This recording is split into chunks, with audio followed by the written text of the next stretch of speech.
I was sitting there listening and I forgot I'm going to speak. I'm getting so excited when we talk about innovation. It's something that in the past 20 years, people say, Jack, what are you doing? I call myself innovation. But most people say you're crazy. You're doing something never exists. And I'm very, very honored to be invited here today. I think I want to say great congratulations for this great innovation center opening. I met Simon Paris, I think, 10 years ago in Davos. I listened to his speech. His determination for innovation, leadership, courage inspired me. I would say many of the things that Alibaba doing that needs courage, needs determination, needs leadership. So I think he is with us all the time. And I think this innovation center is also a gift for the 70th anniversary of Israel. 4 months ago, I came to Israel. This is my first trip to Israel. I came with 37 Alibaba senior executives. Why we came here? We got a lot of invitations, but the reason we came here because we had a huge debate among ourselves because of the competition, because of the pressure, because of all these things that are around us, the anxiety. And I say, let's go to Israel. When you are there, you know what competition means. When you're there, you know when the people surrounded you, how you can survive. And after 4 days, visited the government, companies, venture capitalists, and a lot of entrepreneurs, we learned 2 things. First is innovation. Second is chutzpah, the courage to challenge. And we find in Israel, innovation is everywhere. It's just like people, it's just like a water, it's just like a food. It's so natural. And I think to not discuss about innovation is the innovation in Israel. People here all talk about this. In the past 70 years, from my experience, for what we learned, that Israel people proved one thing. Even you have nothing, you have anything, right? You don't have anything. But if you have brain, if you have heart, you can make everything possible. From my understanding, brain is the place where you hold the knowledge, education, training. The heart is the place where you hold the wisdom. And IQ is the brain, and EQ is the heart. If you have a strong EQ, you may be easy to be successful, but people like you. You have a value, you have a friendship, you have trust. But if you have great IQ, it's very difficult for you to fail quickly. A lot of people easy to get success, but losing very quickly. That's because they don't have enough IQ. When IQ and EQ connected, that means when brain and heart connected, that is the knowledge and wisdom connected, that is called innovation. And I believe that if you want to be successful, you should have the good EQ. If you don't want to fail quickly, you should have IQ. But if you want to be respected, you should have LQ, the Q of love. And Israel has all these things. Israel has the best education systems. I had a wonderful discussion with the Minister of Education. I learned a lot, and I think this is the treasure. Israel is the country. They know the most precious resource in the world is not oil, it's not the gas, it's the human brains. You make the human brains great.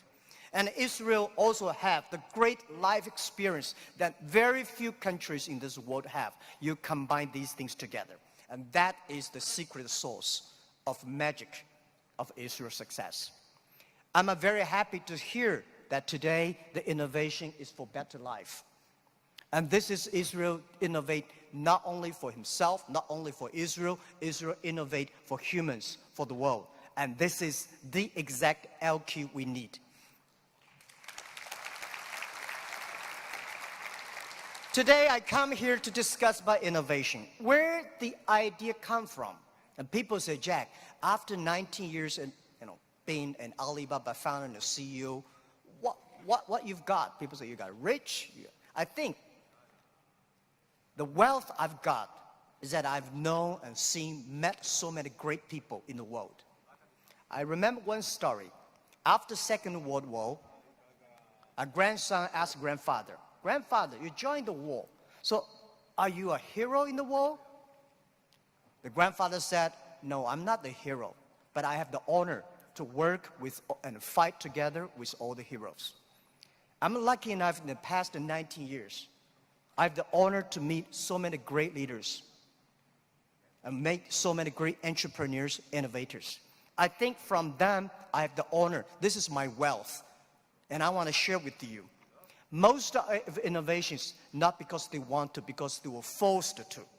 Israel, there's no water, no oil, no resources. And most people innovate for success. And I found Israel people innovate for survive. You don't have diamond, but you have the biggest diamond exchange in the world. And you don't make cars, but you have the best car technology in the world. You don't have water. And first time, 4 months, I heard that you are one of the biggest export of vegetables and fruits to Europe. And you don't have water. That's amazing. And the other thing is that Alibaba, people say, "Jack, you are amazing. How could you make such a huge investment in 9 years ago to develop cloud computing? And you know nothing about technology." That is true. I know nothing about technology. I'm scared of technology. So I was the first the product tester of my company, because I said, if I can use it, 80% of people can use it. If I cannot use it, 80% don't want to use it. So 9 years ago, I know if we do not develop technology on cloud computing, Alibaba will bankrupt, because we cannot afford the cost of IBM and Oracle. The cost of using this IT so too expensive for us. So we have to innovate. We have to design a technology that is simple enough. If we can use that technology simple and cost effective, not only for Alibaba, it's also going to support millions of small business. We were forced. And the other thing is that, we have 11/11. November 11 is the largest shopping day of China. Last year, for the first minute of November 11, we had 80 million people came in for the first second. With that good technology, our company will bankrupt immediately. We sold more than $24 billion last year for one day. This year, we don't know how much we will sell for one night. It's the technology behind it. So we were forced to do that. And today, a lot of people say, "Oh, young people have no opportunities." I think that thing I've heard for 40 years. When I was young, I hated Bill Gates, because I think Microsoft take all the opportunity. IBM, Oracle, they take all the opportunity. But later I found, when people start to complain, that is the opportunity. Most people keep on complaining. If you can solve the complaining, if you solve the problems, and that is the opportunity. Innovation is the way to solve anxiety, worries, unsatisfaction. Innovation is for happier life. So we believe through the innovation, you can grasp the opportunity for success. The first technology revolution released the physical power of human beings. The second technology revolution released the distance. And this is the third technology revolution, release the human brains. Human beings, like Prime Minister said last night, we never satisfied with today. And the way to make yourself to change yourself, to embrace this challenge is called innovation. And I would like to say, who are those kind of innovative people? Who are these kind of people? I would say those innovators, they look like crazy, stupid, lazy, and even liars. When we started Alibaba, I tell the story about I went to Silicon Valley raising fund. I talked to over 30 venture capitalists. They say, crazy. Alibaba, stupid, crazy name.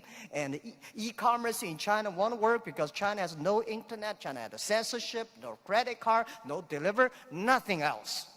So they think it's impossible to make. They think, Jack, you're coming here to tell a lie. But we believe China has the future. We believe internet is going to change the China. And at that time, e-commerce in American style is only supported big companies. We believe small business. And people say, small business, they don't make money. How could you make money from them? They're right. We say, if small business in America, e-commerce for big companies, helping big company to cut the cost. We think helping small companies not to teach them how to cut the cost because they know better than you do. You should help them how to make the money. And washing machine. A lot of things are designed for lazy people. People don't want to wash, they have a washing machine. People don't want to climb, they have the elevators.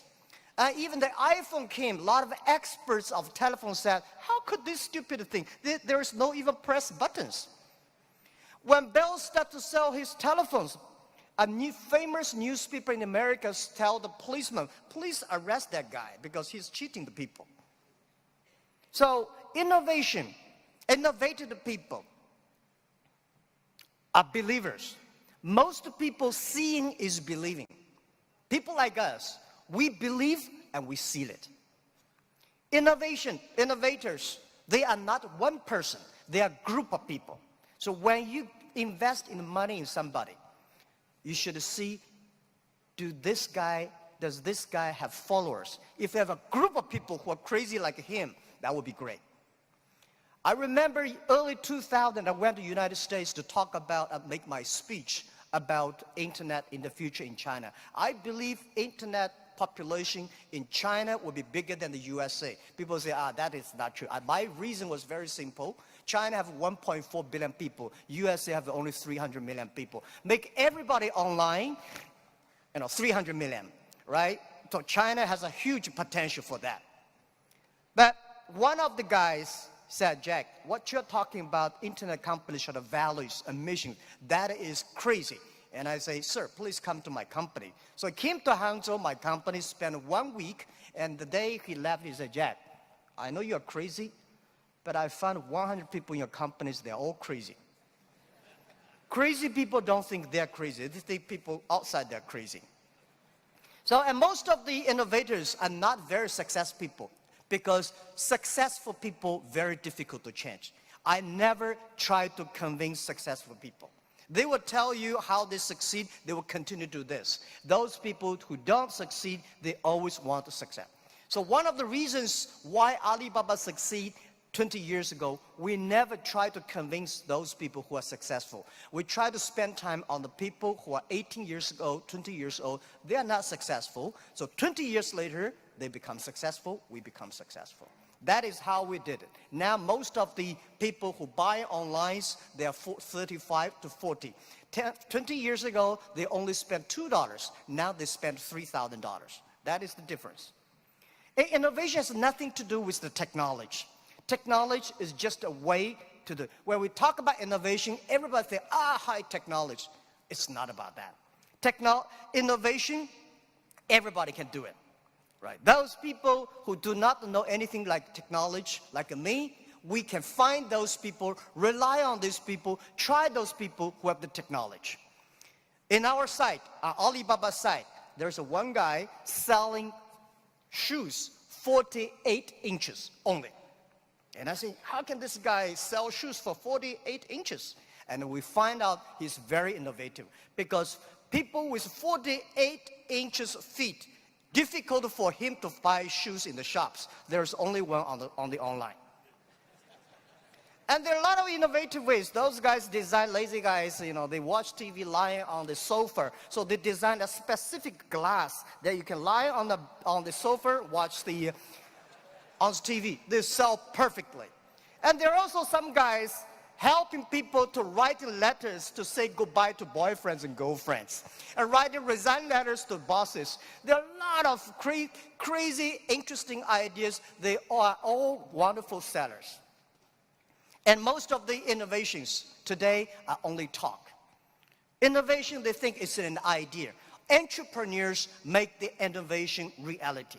So we have to share, a real entrepreneur have to believe in the future, have to suffer, have to be ready for the terrible lives in the future. So I believe everybody has the ability of innovation. But you just don't spend the time to discover that. And lastly, very important, is the government. Now, we are entering into a new world. This world is going to be very complex, very disrupted, and every technology revolution caused world problem. The first technology revolution caused World War I. The second technology revolution caused World War II. Now we are in the third technology revolution. We should not have a third world war. But if there is a third world war, should be the war against the poverty, disease, and environment. These are the things that human beings should fight together and work together. A government should to lead, not to govern. The government should empower and protect the innovation, not control the innovation. And I think the best investment for tomorrow is education. In the past 20 years, thank you. In the past 20 years, we make people like machines. Next 20 years, we will make machine like people. You like it or don't like it, we have to change ourselves. This thing is coming. What we should do to change our education systems, to teach our kids they can do the things the machine cannot do. This is the thing. It's concerned to every family, and every government should pay attention to that. And I think government should also encourage entrepreneurships.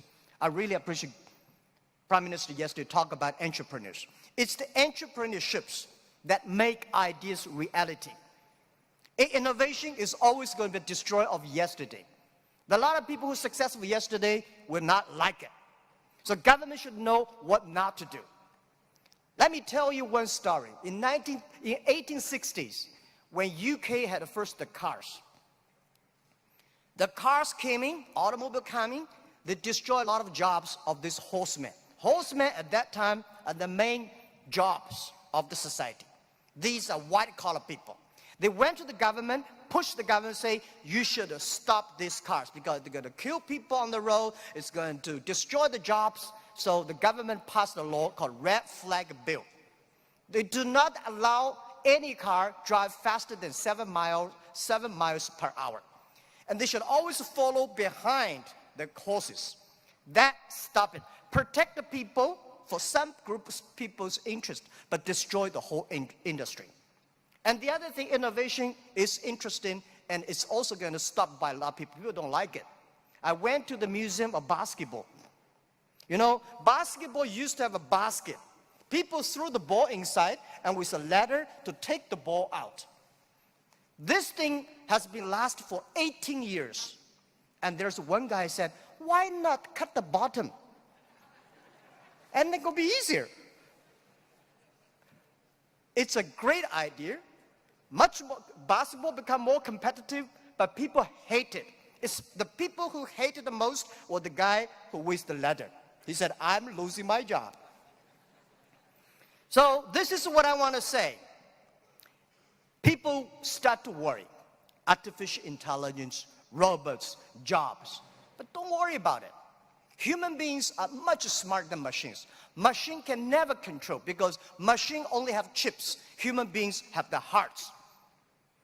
I remember 1995 when I studied internet in China.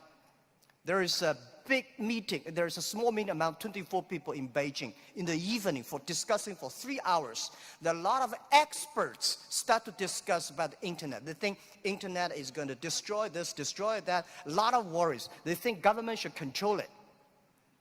Almost 22 years passed.